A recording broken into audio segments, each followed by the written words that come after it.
Matt, thanks for coming on. Hey, Dan, thanks for having me. Excited to. Yeah, for sure. And the subject is malvertising. So I guess for those that don't know, what is malvertising? How would you describe it?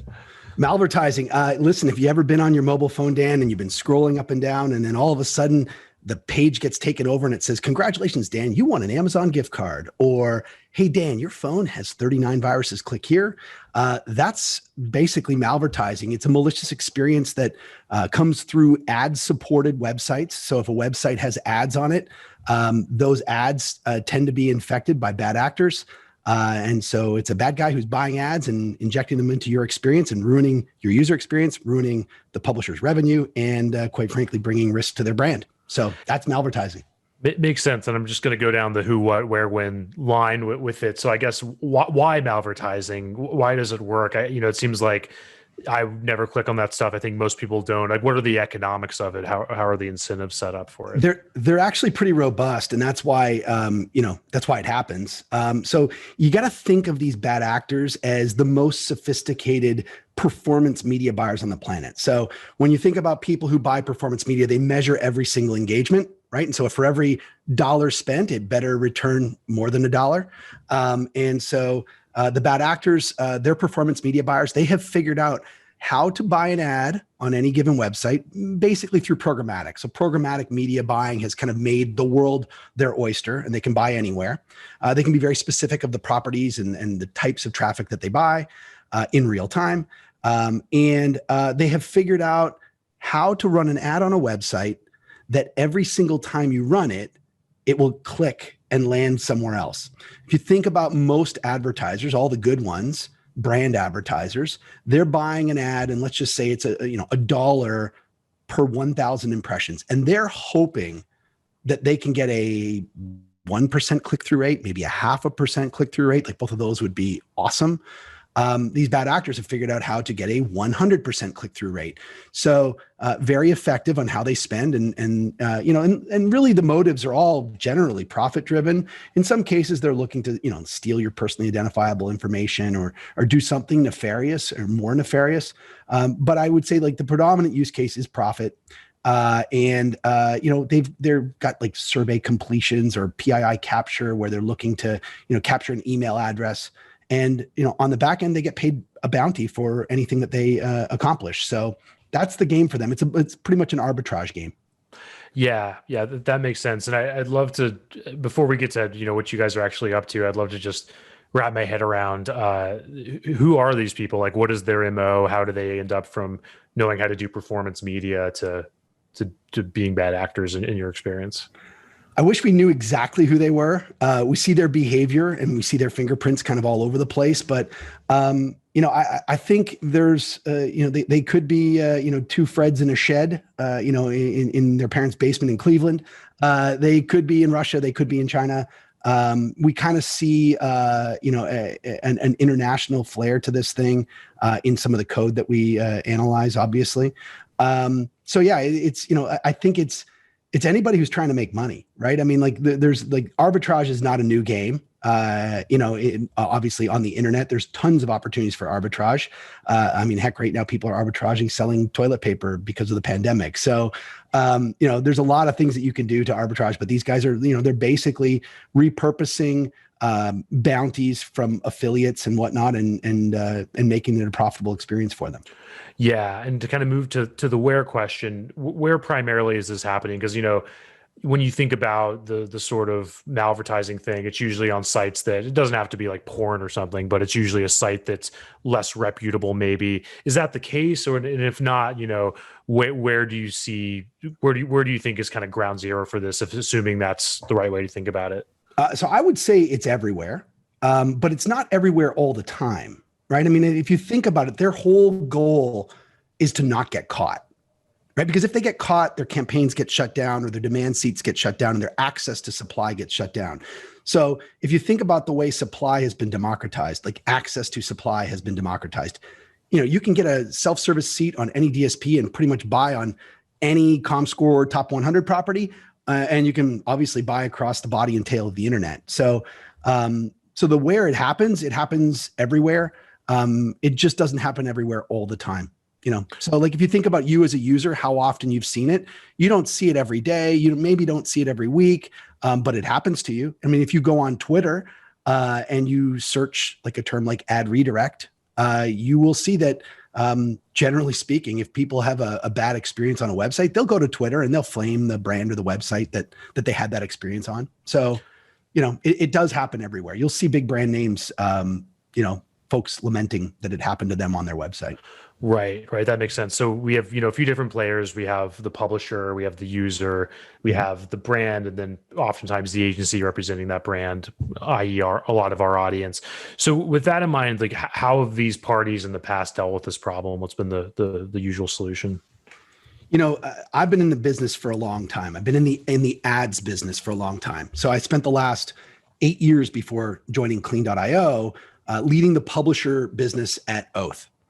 Which was the combination of AOL and Yahoo and Millennial Media and a whole bunch of acquisitions that Verizon Media had rolled up. And so this problem has long existed.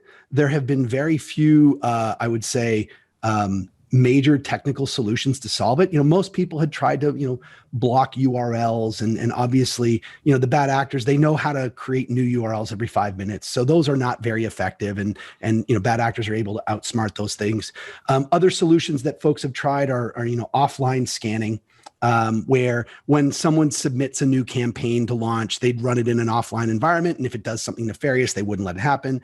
And by the way, that probably caught stuff way back in the day, but the bad actors, what they do is they actually fingerprint the devices these days. And so like they know if they're in a scanning environment, and if they're in a scanning environment, they just don't execute their code. So they have a whole bunch of rules in the malicious payloads to like check and double check and triple check to make sure that they're on a real human's device, on a real network, on a real device, and they're at runtime of content consumption. So the reason, and so like I lived this in my past life, like every day I was getting called from publishers where they're like, hey, why are you guys running bad ads across my supply? And we had some tools, but like not sophisticated enough. The team at Clean, the company had started before I got here. They had built this technology, it's called behavioral analysis. We're not really generally looking for malicious URLs. We're really looking for malicious behaviors. And so when an ad renders on a page, it shouldn't be able to, generally speaking, take over the entire screen and take the user somewhere else. Like it shouldn't be able to click itself. And so our technology, what it's doing in real time is analyzing all of the behaviors on the page. And when we see something that is nefarious, we block it. What makes us a little bit different than everybody else out there is we actually don't block the bad actor before they buy the ad. We actually let them buy the ad. We felt that the only way to actually stop this game of cat and mouse, because if you're playing this URL block list game, it's basically whack-a-mole, right? I mean, you're like, they'll run a campaign over here with this URL. And if you block that URL, they'll change their URL and go over here. And there's nothing that's financially punitive to them in doing that game of cat and mouse. We felt that the only way to solve this thing was to make it so the bad actors bought the ad, but didn't get the engagement. Because what they've done is they bought the ad and bought the ability to render an image, but they didn't buy the ability to redirect and auto click those ads and take the user to the congratulations, you won an Amazon gift card page. And so in doing so, we allow that ad to render, but we prevent the malicious JavaScript from executing. And what that does is it forces the guy to pay for the ad and it doesn't land on that page, so he gets no engagement. And let's tag back to that thing that I said earlier in the podcast where I was saying how these are the most sophisticated performance marketers on the planet. And so if you're a performance marketer and you're not getting engagement on a certain site that you're buying traffic on, what do? You actually block that site. Why would you keep buying on a site that you're not getting any engagement on? And so what happens is that folks that have our protection, generally like the bad actors, they'll go somewhere else. So it's almost like, we're sending them a bit of an eviction notice, once they get no engagement on their ads. Right. So I guess, and this might be something you don't want to publicize. If so, don't answer. But I guess kind of thinking in this cat and mouse context, are there ways that you envision people getting around that step? Like, could they send out a test campaign and see if it goes through, have some way to test it for a small amount of money, and then, kind of like like a safety fire round or whatever, and then relaunch it. Like I'm just curious, kind of how you guys are thinking about staying ahead of that sort of thing. So to be clear, we're not an ad tech company. We're a cybersecurity company, right? And so, yes, absolutely. You need to be paranoid in the world in which we live, which is someone's always trying to beat you, right? I mean, like if you run any business where there's, cash flow or, merchandise or whatnot, think about like, the store, there's always someone trying to steal from you. If you own a bar, there's always someone with their hand in the drawer, right? And so we have to somewhat be paranoid like that in how we operate our business. And if you think about us, we're a cybersecurity company, think about an antivirus company. It's not if, a virus is going to get through protection. Really, it's like, okay, so what happens when that happens? And then how do you actually put further controls in place to prevent that? There will always be windows and doors that will be unlocked. We don't control the entire environment. I mean, we don't manufacture handsets. We don't make browsers. We don't own our own websites except clean.io. So the conditions by which the bad actors operate, like sometimes they'll find like a 0-day in Chrome and they'll exploit that. And like you said, Dan, and like I said earlier, like you're not always under attack. These probing campaigns, which we call them, like they may go and buy 1 impression, 2 impressions. And because of the amazing part about programmatic is you don't have to walk in with an insertion order for, $10,000 to get access to supply. You can actually go and buy impressions 1 at a time and frequency cap and run across, 1,000 websites to see if you can get engagement and if you can break us or whatever defenses that publisher or platform might have in place. So the reality is that that's the nature of our business. We're cyber and we've got to always be on guard. Right. That makes sense. And I guess one kind of sidebar question I have is how easy or hard is it to identify these people? Have there been any examples of, these people being identified and legal actions being taken or anything like that? Yeah, I mean, so the unique part about what we do is it's there's 2 types of solutions. There's a probabilistic solution and there's a deterministic solution. So a probabilistic solution would be, you've got algorithms that you say, this probably looks bad. And, it may or may not be bad. It might be a false positive. Our system actually is deterministic. So we are looking for, explicit behaviors that we know are malicious. And in every which case, we can actually, pull back a smoking gun to say, here's exactly when this buyer on this platform, like on this DSP with this seat ID on this SSP. So like, it's basically a forensic document of exactly how it all unpacked and why this little ad that they presented as Zillow wasn't actually Zillow. That ad got through your creative approval process and it resolved to a, you are Google's 1,000th user today that used YouTube or whatever the fake ad is that it lands on. So it's, to me, it's all about being deterministic and being very explicit and pointing it back. And so for the partners that we work with on the publisher side, we work with obviously like tens of thousands and millions of sites use our code. These publishers don't need to do anything. It's set it and forget it. All right. On the platform side, right? So we work with a couple big platforms in the industry. We've announced Index Exchange and we've announced Xandr, which are 2 of the biggest platforms. Xandr is owned by AT&T. Index Exchange is probably one of the largest independent ad exchanges on the planet. We notify them in real time where they've got malicious seats. And so they'll be able to point exactly back to who that person is. And in some cases, they may go all the way back and hold that person accountable or shut them off or do whatever. They may suspend their seat. It's really on their side as to how they want to handle it. But often, I think it's almost more of a nuisance than it is where they're looking to criminally prosecute these people. Right. That makes sense. And I guess one kind of conceptual question is, do you think this problem's gotten worse because of the walled gardens, because of the Amazons, the Facebooks and that sort of thing? So there's just fewer places for these bad actors to go because so much of the market's now controlled by, if you want to buy XYZ, you just go to Amazon. There's less of an interaction with other entities outside of those spaces at this point. It's funny you should ask. We just released our data. We have a thing called the Smart Report, which is a summary of the activity over the last quarter. So we try to be very transparent with our data and let everybody understand what's going on. I think of all of the threats that we blocked in third quarter of 2020, 50% of them were on Facebook. So I think it's a reverse of what you just said, which is like, does this, walled garden thing kind of make it so that it's, not an issue? The reality is, consumers can consume a ton of content on Facebook. It's where you share stories and where you go and click, and then it leads you to a website, although it keeps you within that Facebook embedded browser view.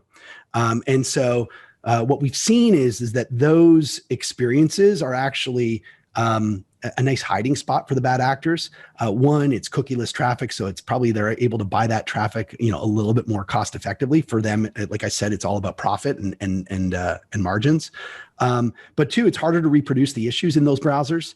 And so, generally speaking, I would think that their campaigns are able to stay alive longer, and so they can kind of hide and not get caught. So, I think the other thing too that you got to take with a grain of salt is that when you look at these trends, by the way, trends are constantly changing.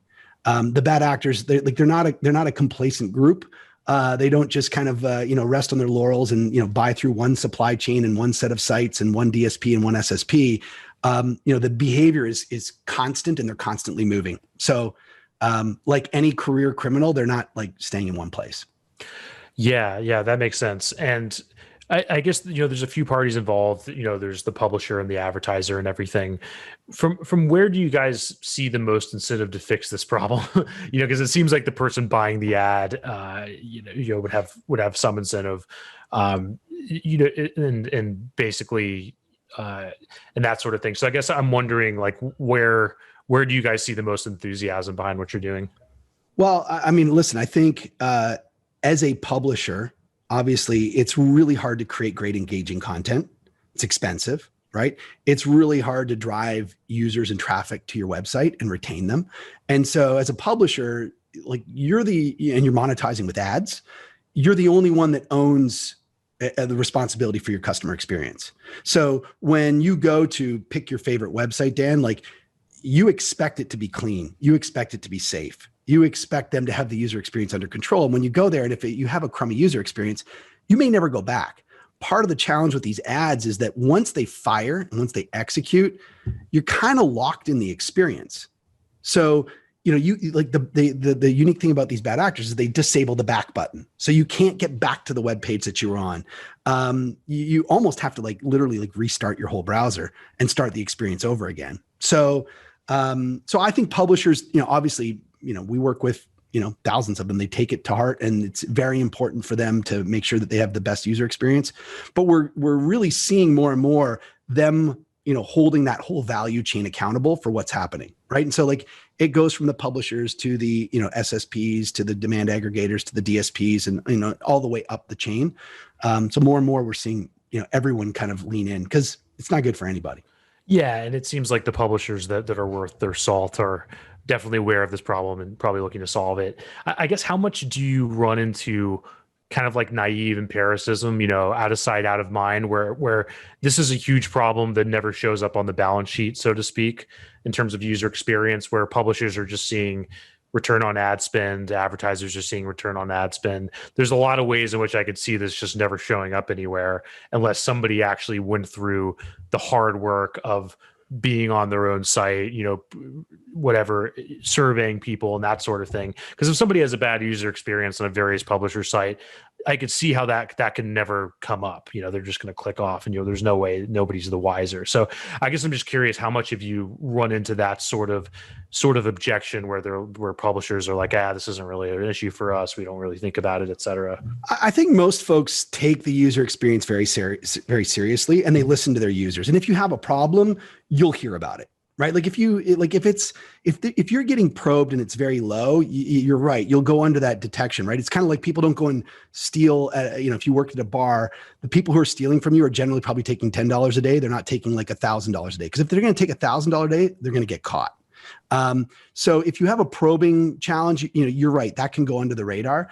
But we've seen, it's interesting. We've seen folks claim that they don't have a problem, and then we'll get a call at 4:30 on a Friday afternoon, and they're like, hey, can we sign an agreement, and can we get code on page?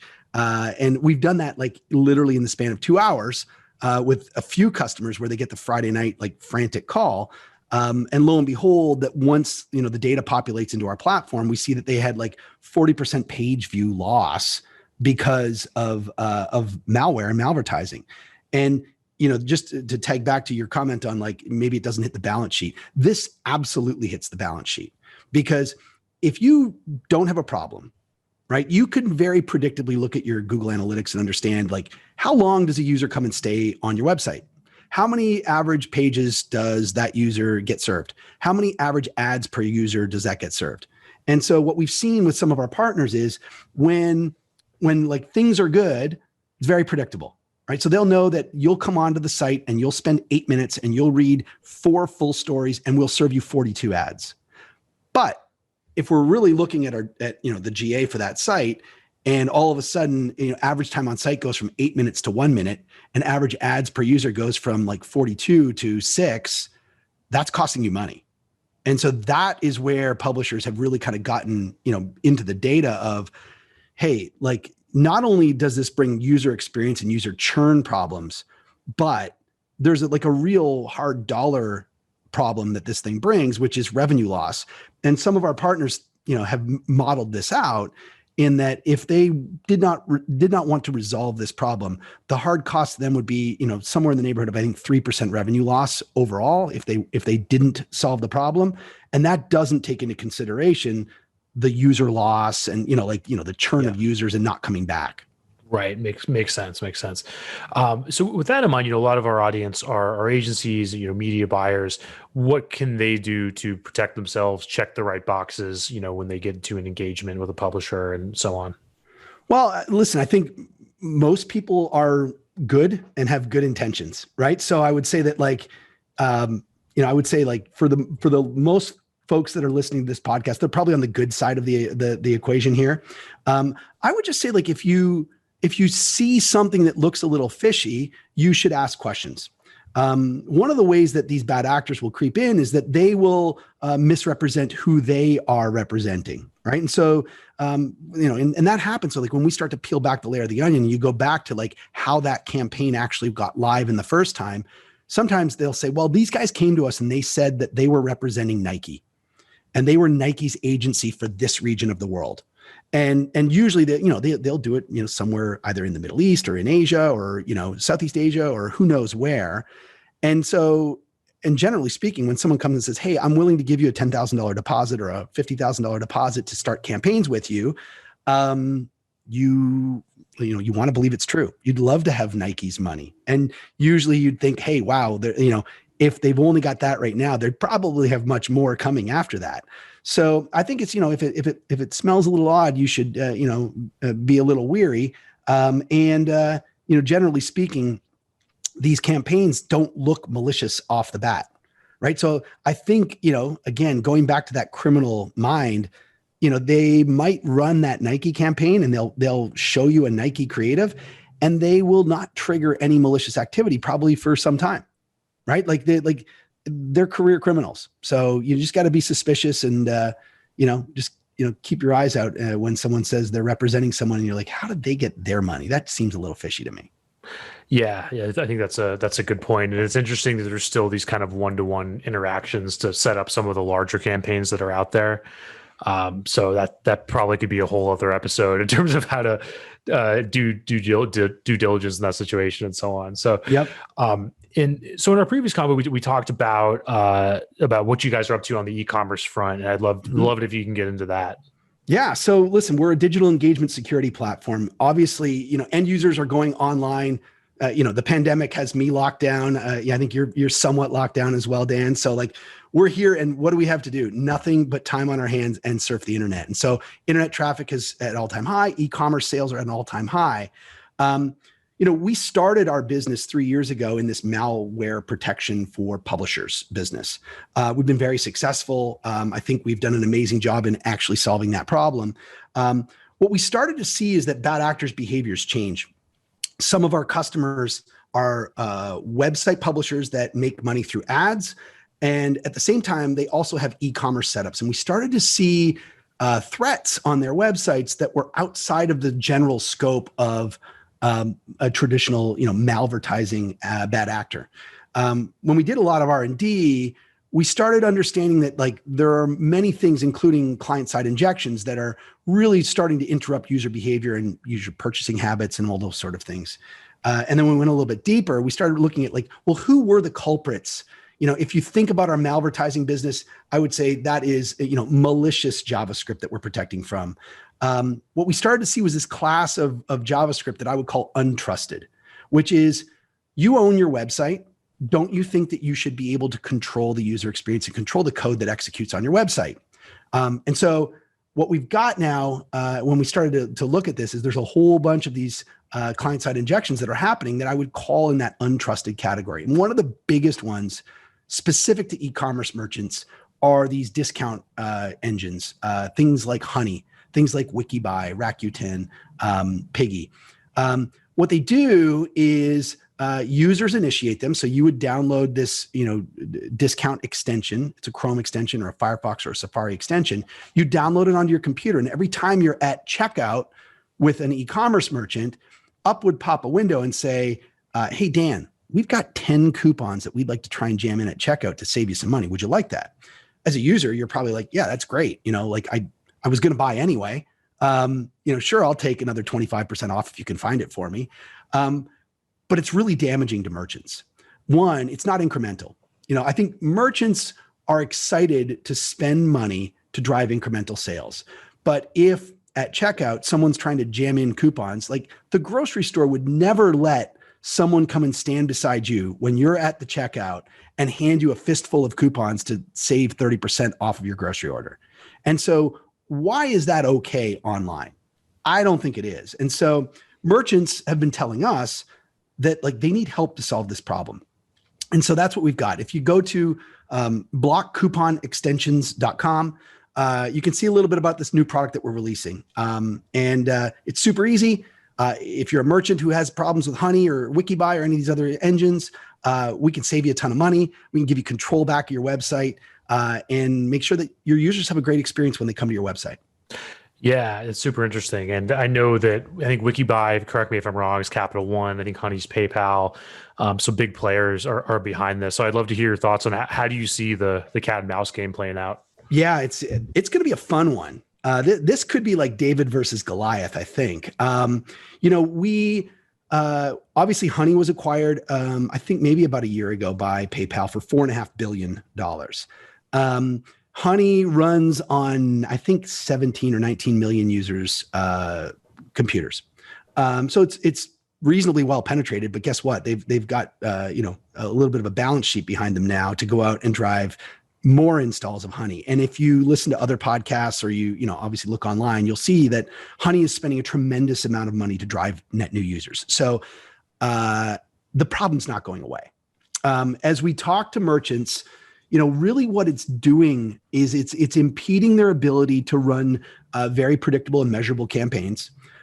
It's impeding their ability to, effectively use things like influencers or use things like win-back promo codes. Like, if you send a code to someone who shopped on your site before and you were trying to win them back, and just for those special customers, you want to give them 30% off to come back because they've already bought once. Guess what happens?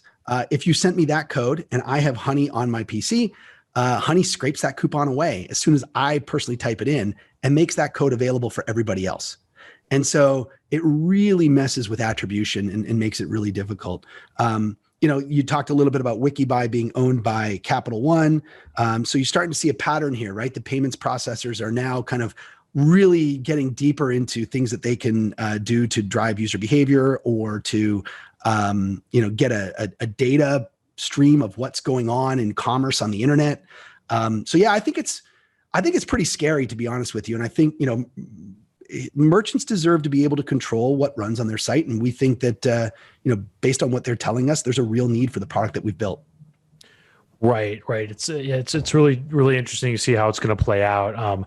I guess I wonder if I'm not an expert on the technology, so I'd love to hear your thoughts on that. But if it doesn't work, you guys aren't able to block this stuff, or they're able to keep finding workarounds. Where do you see it going? Is it going to be a situation in which merchants email people an individual coupon code, or there's just they therefore have to be more ingrained with the affiliate and have to have like a closer relationship, or what are the different ways you see it playing out?